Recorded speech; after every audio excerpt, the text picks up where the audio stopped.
सब तीर्थ व्रत छोड़ दो, भगवान के शरणागत हो जाओ। व्रतों तीर्थों पर विश्वास न रखो, भगवान से सच्चा प्रेम करना सीखो। पुण्य कमाना भी पाप ही है। अपने पिछले जन्मों में पुण्य कमाए क्या अर्थ आया। जिस जगह गुरु महाराज की आवश्यकता होती है वहीं भगवान की शक्ति प्रकट होती है। यहाँ पर गुरु तत्व प्रकट हुआ, उसका कुछ कारण है। लोगों को अंधकार से दूर करने के लिए, दूध व पानी को अलग करने के लिए।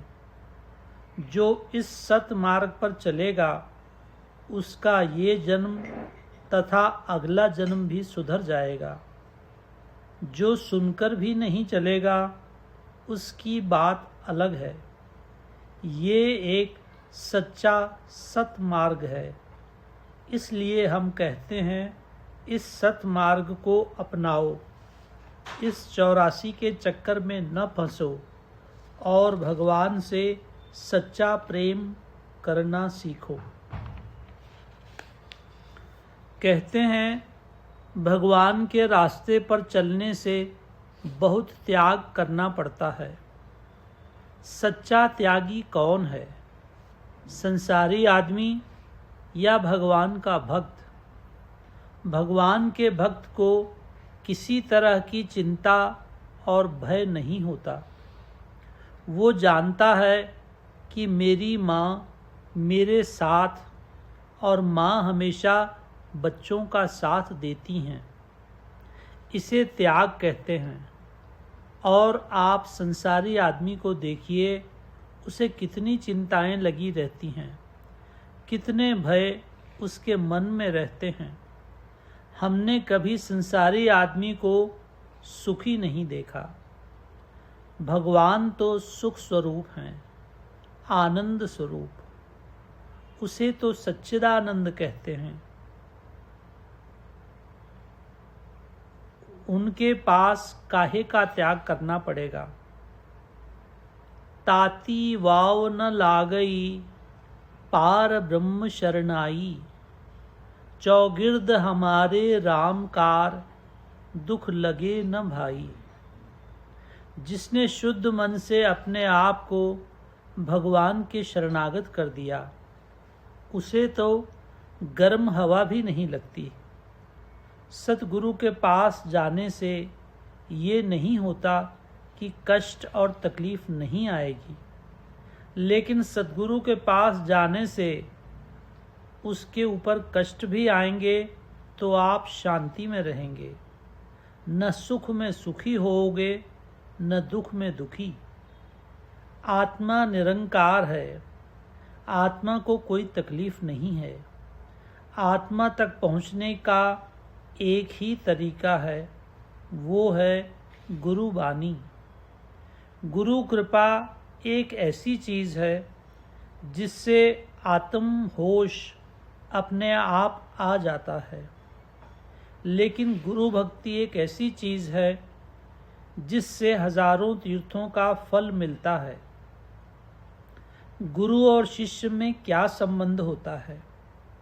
केवल हाड़ मांस से नहीं। अपने गुरु की वाणी से 1-2 महीने से आप लोग जो गुरु वाणी सुन रहे हो, उसे अमल में लाने पर आपका तथा अगला जन्म भी सुधर जाएगा। उसे चैन शांति मिलेगी। गुरु महाराज के शब्दों को पकड़ लीजिए, सदा सुख और शांति मिलेगी।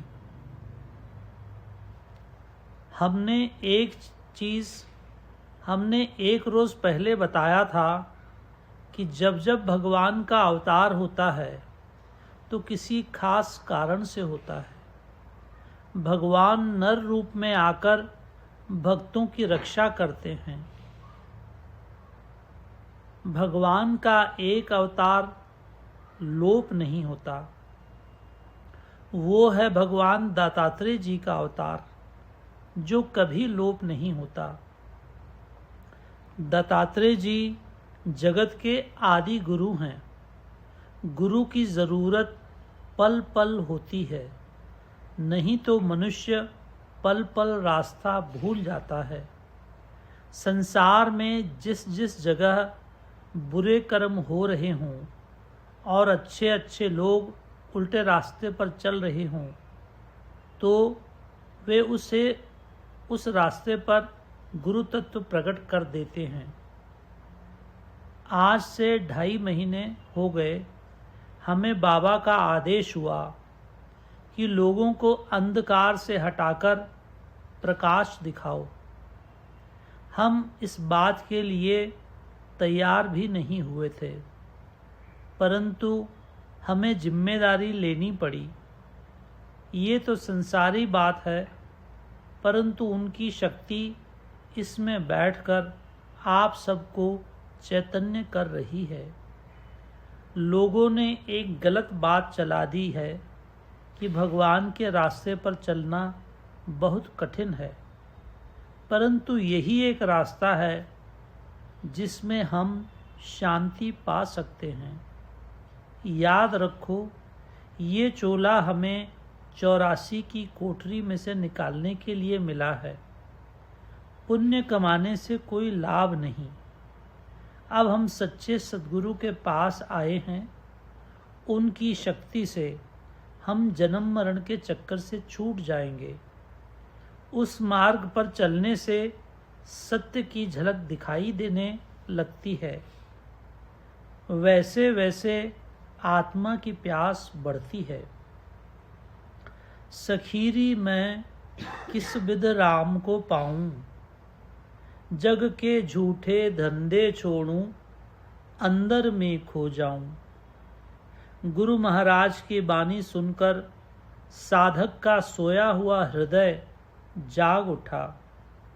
अब तक पैसा कमाना, विषय वासनाओं में रहना, यही जीवन का ध्येय समझ रखा था। अब गुरु महाराज की बानी ने झंझोड़ा कि गलत साधना और पूजा में क्यों उसे ढूंढता है। गुरु महाराज की बानी पर चल। अब बाहर के धंधे पहले जैसे खींचते थे, अब अंदर से कोई शक्ति खींचने लगती है। अब बाहर के बंधन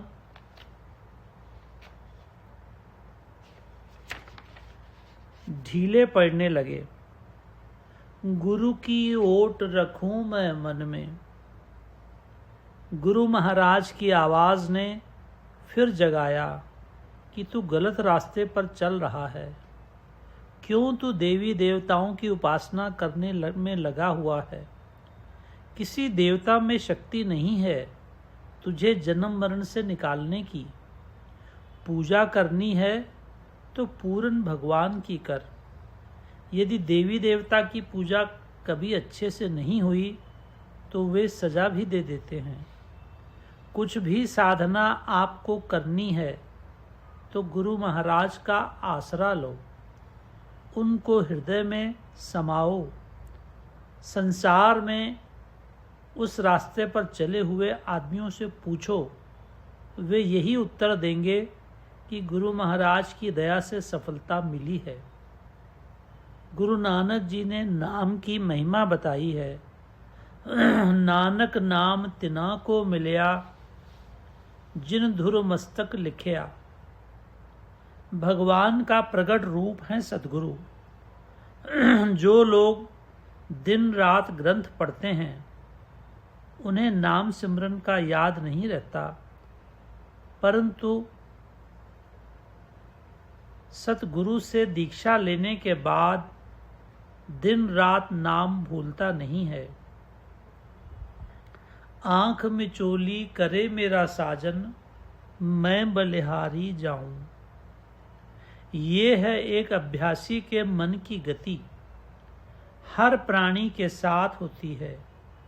जो भी भगवान की ओर बढ़ता है, बीच बीच में उससे भगवान अपनी मूरत को हटा लेते हैं। उसने सच्चा आनंद चख लिया है। जब उसे भगवान की मूरत दिखती नहीं तो वो तड़फ उठता है।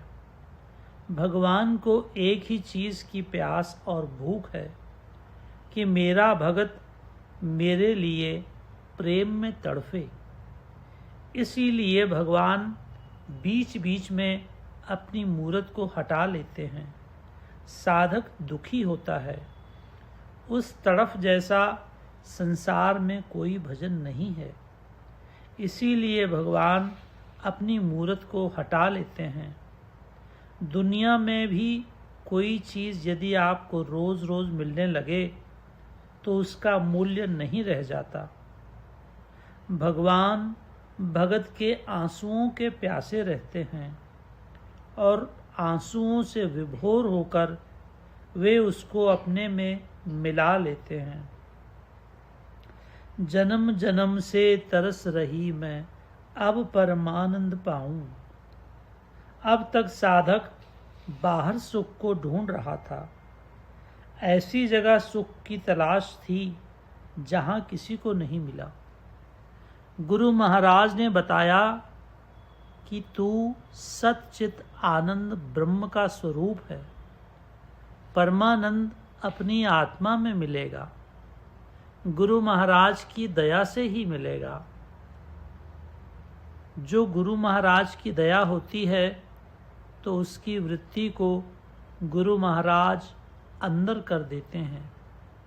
जब साधक अंतरंग में जरा भी जाता है तो उसे अजीब सुख मिलता है। वो गुरु महाराज की महिमा जानता है। वो सदा के लिए गुरु महाराज का हो जाता है।